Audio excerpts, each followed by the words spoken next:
and it says the day that a tzaddik's Hilula, the tzaddik passed away, is a day that all of the effort that he did in his lifetime ascends to heaven, and every year reaches a higher place than ever before.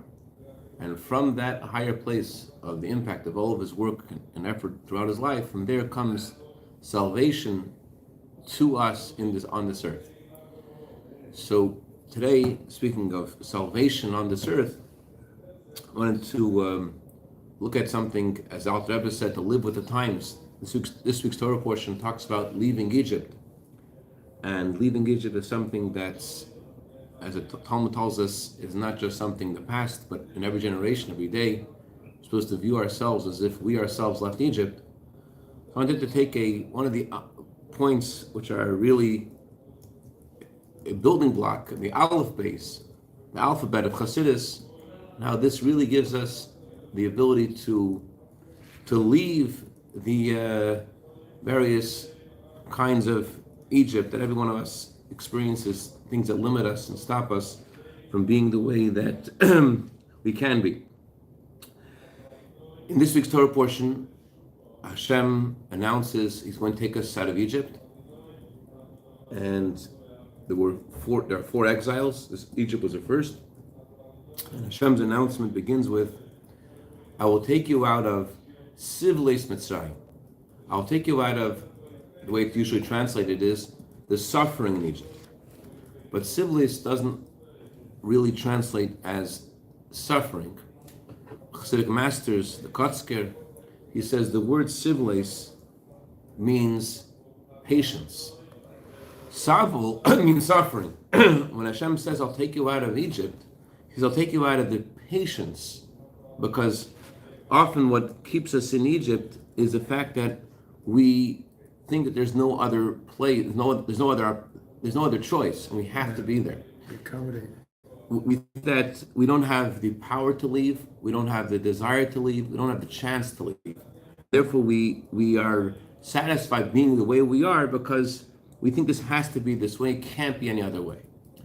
I don't know if this is true. I heard that there are places still in Africa where there are no chains, there are no gates, but there are people who are living as slaves because they don't know there is another way of living. They think that's what life is.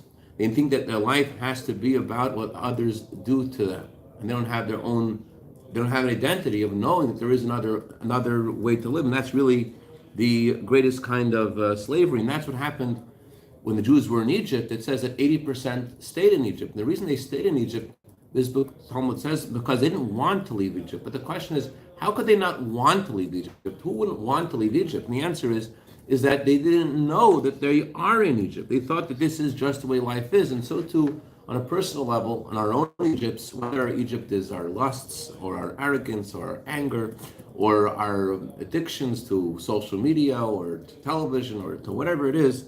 So what happens is that it's not that we don't want to leave. It's just we don't know that we're in Egypt, that we're stuck somewhere. There was a gentleman who bought 8 burial plots. Why 8 burial plots? Because he said, I have these cars that I really love. I want them to go with me. So there are people that there's a scratch. You made a scratch on their car, and they will literally kill because you made a scratch in the car. So how does it start that we get into in Egypt? How does it start that we get so confused? So it says in the Torah, how did Jewish people enter Egypt? What it was the kind of thing we did in Egypt. The Torah describes it as Avedas Perach. Avedas Perach is usually translated as back-breaking labor. But Perach, the Talmud says, means Perach, which means a soft tongue. And originally, the Pharaoh came to all of us and said, citizens of Egypt, unite. We're going to rebuild Egypt. And anyone who participates, for every brick you put up, you will get paid. Every brick will give you a coin. And so on day one, everyone worked as hard as they could to make as many bricks as they could because they wanted to gain as much money as they thought they could earn. And then the next day, the Pharaoh says, okay, that's what you have to do every single day. This is, you have to. You're not getting anything. So in a similar way, our Egypt everyone's Egypt begins in exactly the same way. It begins with a soft tongue. It says enjoy life. And it says just enjoy this. This is and when you start to enjoy this thing which seems to be so attractive, then you get stuck in it. And then you get, as the Torah says, they threw the Jewish boys into the Nile, you drown in it. And until you're so submerged in it that you don't even feel, again, that you don't have the power, you don't have the chance, you don't have the ability to, or worse, you say it's good to be here. This is the way things are supposed to be. And you join that 80% that stays in Egypt with that thought. And you have the thought one day, I want to change. And then you succumb to, this is good the way it is. I can't get out. I don't want to get out. And with that, all of a sudden, that thought you had that was going to take you somewhere goes back, fades away, and you join the 80%. So God tells us, when He takes 4 sentences about our redemption, He tells us, I will take you out of Egypt, and the conclusion of God's 4 sentences is, and you will know that I am Hashem. Baal Shem Tov explains that the real meaning of exile is in our das, in our knowledge.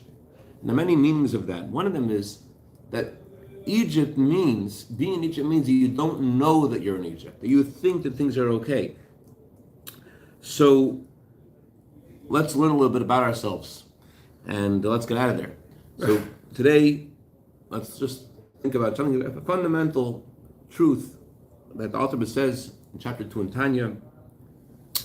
He says in the end of chapter 1, he says every single Jew has 2 souls.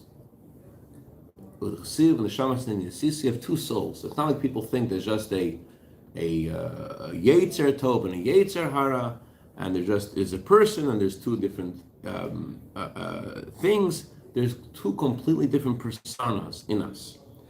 And as it says in Ecclesiastes, there is a small city, and the people there are few. And a great king comes, and he puts traps in the city. And then a wise, wretched man comes, and he fills the city with wisdom, and people do not remember the wise man. What is this referring to? The small city is ourselves. And we have these 2 souls. And again, it's not just 2 different yetzers, 2 personas. Each of them want to control all of our feelings, all of our desires, everything about us. The animal soul wants to control. That's the great king that surrounds the city with traps. The wise man, the wretched wise man, he's called wretched because his ideas don't seem to be so attractive in this world. He seems to be interested in things which are unimportant. And the limbs, there are few people in the city. That's referring to the limbs of the body. So there's a city, and there's this king, and he's trapping us. It's the animal soul. The ego that wants to control everything, every part of us. And it says that when the wise man comes to save the city, no one remembers him. What that means is that when we're engrossed in our Egypt, and when we're obsessed in it to the point that we don't even realize we're in it, what do we think that this is who we are? The word klippa, the animal soul, comes from klippa. Klippa means literally a peel. The forces of evil are termed in Kabbalah by the word klippa. Klippa means a peel. And the reason why klippa is called klippa, why it's called a peel, is because it's like the peel of a fruit. Although it seems like it's something that puts us down and takes us away from where we should be, on the other hand, it's what makes us be the people who we are. The famous story, I don't know who this is with, I know people attribute this to the rabbi, I haven't seen this yet, that this man comes to the rabbi and he says, Rabbi, I don't understand why God makes things so hard. So the rabbi says, what's your favorite hobby? And he says, my favorite hobby is to draw. Okay. And Who's your favorite artist? Your favorite artist is Picasso. What's your favorite work that Picasso did? And he says some waterfall that Picasso. He says, so let's say you take a camera and you take a picture of the same exact image that Picasso drew. Which one would be more exact? Of course, the camera. The camera's image would be more exact. And how much is the camera's image worth? A quarter. How much is Picasso's image worth? 20, 30 million.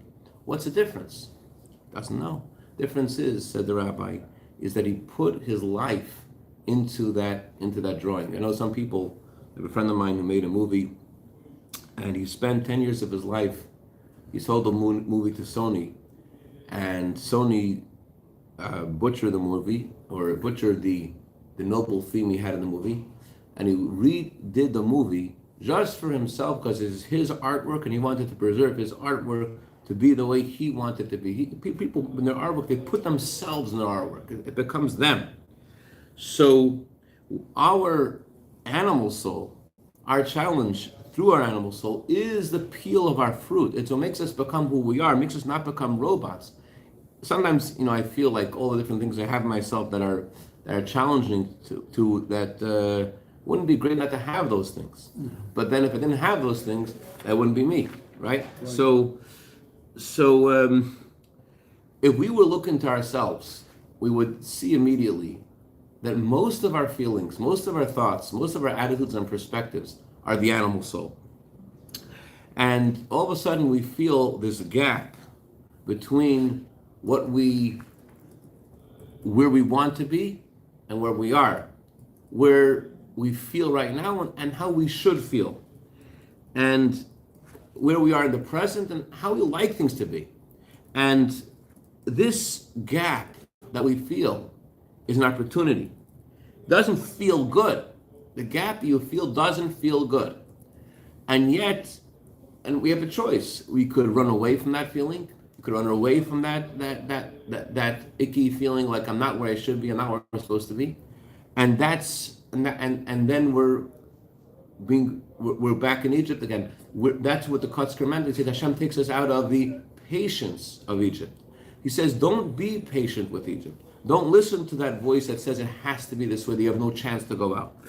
That feeling, that gap that you feel is an opportunity to, that you have to know when you have that feeling of that gap, and you know, why is it this way? This is your opportunity to grow. In Hebrew, the word for a birthing stool is a mashper. Mashper is also the word for failure. The fact that you feel like a failure, you're not the way you want to be, that actually, if you know, that feeling has the ability to make us born anew. That's an amazing power that we have. When you have that feeling, you know you're ready to grow. That feeling tells you that beneath the surface of all the things that you're thinking and doing, there is another life that's out there for you, that's in you. And that's why you feel this gap.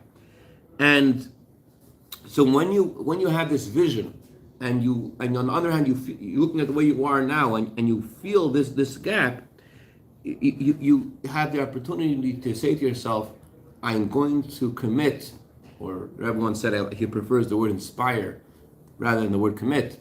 I'm inspired really seriously to make the changes I need to make. I'm not going to be lazy. I'm not going to succumb to the notion that I can't get out. I believe that I have in me. Every single day we repeat again and again how God took us out of Egypt. God took us out of Egypt. Zeichet is every mitzvah. Zeichet is sign. Remember, what that means is Hashem is constantly telling us we have to remember how the powers Hashem has given us, the godly soul Hashem has given us, is infinite. It doesn't end. It doesn't stop. When you think it has an end, when you think there is a limit to what you could do, that's Egypt. Yankel goes to a wedding, and Yankel hangs up his coat in the coat room, and he puts his key in the pocket of the coat. He comes back, and he looks for the key, and he didn't have a good friend like Zev Kessler would give him one of those things, those tile things that where the key is. So he doesn't have one of those. And he said, where's the key? And he notices that the coat immediately adjacent to his coat is the same coat as his. And he probably put the key into Shmerel's coat. Not he probably, he put the key into Shmerel's coat. He doesn't want to put his hands in the Shmerel's coat. So he waits for Shmerel to come. And he says, Shmerel, I think I put my key into your pocket. And Shmerel says, okay. And Shmerel puts his hand in the pocket. He says, no, I'm sorry. And Shmerel starts to leave. Yankel says, do me a favor. Could I just check your pocket for a second? And Shmerel says, sure, check my pocket. And Yankel puts his hand in Shmerel's pocket and he discovers the key. The question is, how come Shmerel didn't discover the key and Yankel did? And the answer is, it's Yankel's key. And Yankel knows for sure. He's inspired to find it. Yankel knows that key is there. Yankel put the key there. There's a big difference between knowing that you have a godly soul and believing in it, and not knowing about that. That's what the key is of leaving Egypt. When someone, like, say, decides to take care of their health, they start to jog every morning, they start to do something, we're not categorized, classified only by the thoughts that we have, but our choices really define us. I heard the story, I don't know who the story was with. There was a gentleman who was celebrating his 80th birthday party, and they were discussing, this guy's a very, very rich man, and he had his, his private jet and all these companies that he created. And they asked him, what was the height of your career? And he asked the audience, what do you think the height of my career was? Oh, when you had your first million, you got married, you had your first grandchild. The height of my career, the height of my life, he said, was when I was in Auschwitz. I was in Auschwitz, they gave us a blanket. And they gave me the blanket. And they put us in this bunk, which has enough room for the blanket only to spread out to 5 people. And I gave the blanket, and there was 6 people on each bunk, on each. Yeah. And I could have held on to the blanket, but I gave it away. Why did I give it away? Where did it come from?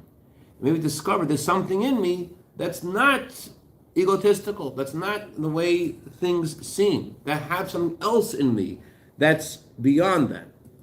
And the question we have to ask ourselves, am I ready to leave Egypt? Am I ready to invest? It's not a question if I can leave Egypt. For sure we can. We have the key. We have a godly soul. That's our real identity. The question is, am I ready? We have to ask us, am I ready to leave Egypt? Am I ready to invest? And this